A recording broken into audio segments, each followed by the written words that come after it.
Our Muslim friends assure us that the Quran is perfect, free from error, magnificent, unparalleled, inimitable. It tells us about science, it tells us about history, it champions women's rights. The Quran is a fount of learning, a pillar of moral reasoning, a paragon of pure monotheism. It's been preserved on a tablet in heaven for all eternity and can still slice a tomato paper thin. That's such a great deal. That's awesome. Imagine our surprise then when we open up the Quran and find it riddled with more holes than a donut shop, more errors than a Pittsburgh Pirates baseball season, more fallacies than a Zakir Naik lecture, and more corruption than the Dearborn Police Department. Disappointed! The Quran's many, many errors fall into three main categories. There are factual errors. These include scientific errors, historical errors, mathematical errors, and so on. Then there are moral errors. Having sex with prepubescent girls, beating women into submission, violently subjugating non-Muslims, etc. And there are theological errors. God is the greatest of deceivers, God doesn't love unbelievers, things like that. If you ever carefully examine one of these errors and you try to discuss it with your Muslim friends, you'll notice the same three-step process almost every time. Step number one. Finding a problem passage. As you're reading the Quran, you spot something that's obviously false or totally immoral.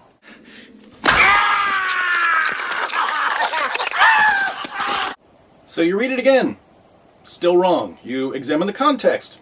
Still wrong. You try reading it backwards. Wrong, wrong, wrong. And by now you're thinking, Muslims have a problem here. Maybe I should take this to my Muslim friend to see if he can explain it for me. Friends do things together. La la la la. Step number two, the miracle of reinterpretation. When you bring the false or immoral passage to your Muslim friend, he reinterprets it for you, magically transforming it from a thoroughly embarrassing, silly, or wicked teaching into something that's not quite as offensive to the intellect or to our sense of right and wrong. Yes, Allah said one thing, but what he really meant was something totally different. At this point, you're wondering why Allah didn't say what he actually meant in his perfectly clear book. Well, that don't add up. Step number three. Muhammad blocks the reinterpretation. Just when your Muslim friend thinks he's finally come up with an interpretation of the Quran that won't force him to commit intellectual or moral suicide, you go to the Hadith and the commentaries to see how Muhammad and his companions interpreted the passage. That's when you find out that Muhammad and his companions totally contradict your friend's reinterpretation. You feel bad because your Muslim friend really, really wants to rescue the Quran. Unfortunately for him, his prophet had a hard time keeping his mouth shut. Shut up! Let's open up a Quran so we can see this three-step process in action. Step number one, finding a problem passage. Here we simply need to start reading until we find an error, a mistake, a blunder. Oh, here's one. Step one doesn't take very long. In Surah 18, 83 through 86, we read, "And they ask you about Dhul Qarnayn." Dhul Qarnayn is supposedly Alexander the Great. "Say, I shall recite to you something of his story. Verily, we established him in the earth, and we gave him the means of everything. So he followed away, until when he reached the setting place of the sun, he found it setting in a spring of black, muddy, or hot water, and he found near it a people." This passage seems to be saying that Alexander the Great traveled so far west, he found the place where the sun sets. Where does the sun set? It sets in a spring of muddy water. And people live there.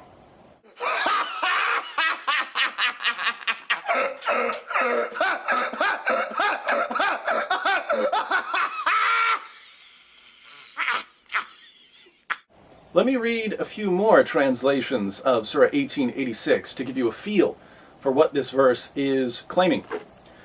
Pickthall translation. "Till when he reached the setting place of the sun, he found it setting in a muddy spring, and found a people thereabout. Yusuf Ali. Until when he reached the setting of the sun, he found it set in a spring of murky water. Near it, he found a people. Shakir. Until when he reached the place where the sun set, he found it going down into a black sea, and found by it a people. Arbery. Until when he reached the setting of the sun, he found it setting in a muddy spring, and he found nearby a people. All of these translators agree on what the Quran is telling us. They all say that Dhul Qarnayn reached a place. What place? The place where the sun sets. Is there a place where the sun sets? No. Could Alexander the Great have reached it? No. But the Quran says he did.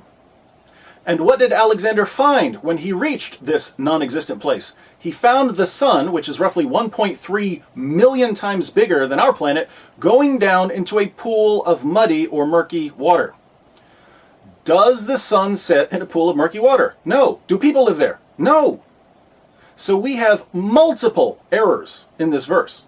I try, really I do, but everything ends up so hilarious. I can't help. Step number 2. The miracle of reinterpretation. The Quran claims to be perfectly clear. Oddly enough, Muslims constantly find it necessary to clarify this perfectly clear book for us. Let's see if Muslim apologist Zakir Naik can help us understand what Allah really means in Surah 1886. What's Allah really trying to say when he tells us that Dhul Qarnayn reached the place where the sun sets? When we say sunset, sunset can be taken for time. If I say the sun sets at 7 p.m., I'm using it for time. If I say the sun sets in the west, it means I'm taking it for place. So here if you use the word Maghrib for time, so Zulkarnain not reached that place of sunset, use it at time. He reached at the time of sunset. The problem is solved. Oh, so when Allah tells us that Alexander reached the place where the sun sets, he actually means that Alexander reached some unspecified place as the sun was setting. Now it makes sense. Apparently Allah just couldn't get the words right the first time around. That's why he sent Zakir Naik to make a few corrections. Thank you, Dr. Naik. Well, I'll be a son of a gun. Now that we've got that cleared up, it shouldn't be much of a problem for Dr. Naik to explain what Allah really means when he says that Alexander found the sun going down into a pool of murky water. The Arabic word used here is, it is wajada, meaning it appeared to Zulkarnain. And Dr. William Campbell knows Arabic. So wajada means, if you look up in the dictionary also, it means it appeared. So Allah subhanahu wa ta'ala is describing what appeared to Zulkarnain. Allah says that Alexander found the sun going down into a pool of murky water, but he really means that Alexander saw some kind of optical illusion. The sun wasn't really setting in a pool of murky water. Alexander just thought it was.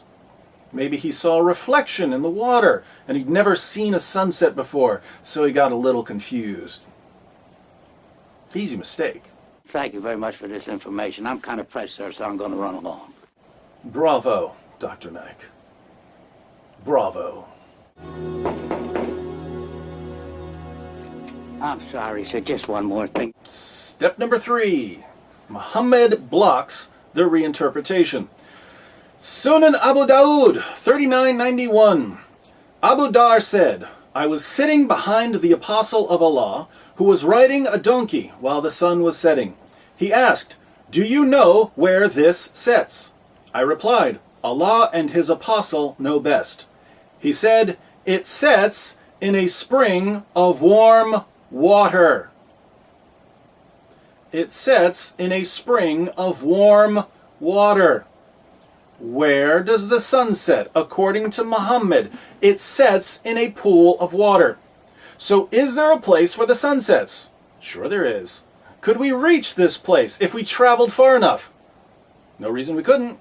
Make 'em laugh, make 'em laugh, make 'em laugh. Now, how are Muslims going to reinterpret this one? The hadith we read has nothing to do with Alexander the Great, so they can't say, oh, Muhammad just meant that Alexander saw a mirage. Nor can they say, well, it means that Alexander reached a certain place at sunset. In this Sahih narration from one of Islam's most trusted collections of ahadith, Muhammad, not Alexander the Great, not Zakir Naik, Muhammad tells one of his companions about the sun. He's imparting some of his prophetic knowledge. He asks Abu Dar, do you know where the sun sets? Abu Dar says, you know, you're the prophet here. And Muhammad tells him it sets in a pool of water. There's absolutely no wiggle room for reinterpretation here. I got nowhere else to go! So the perfectly clear Quran tells us that the sun sets in a pool of water. Zakir Naik comes to the rescue and says, no, the Quran can't possibly mean that.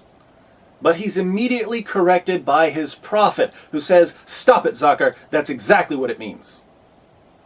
Turns out then that Zakir Naik hasn't defended Islam at all. Instead, he's insulted both Allah and Muhammad. He insulted Allah by telling us that he can speak more clearly than his God, and he insulted Muhammad by claiming to be a better interpreter of the Quran than his prophet. How dare you!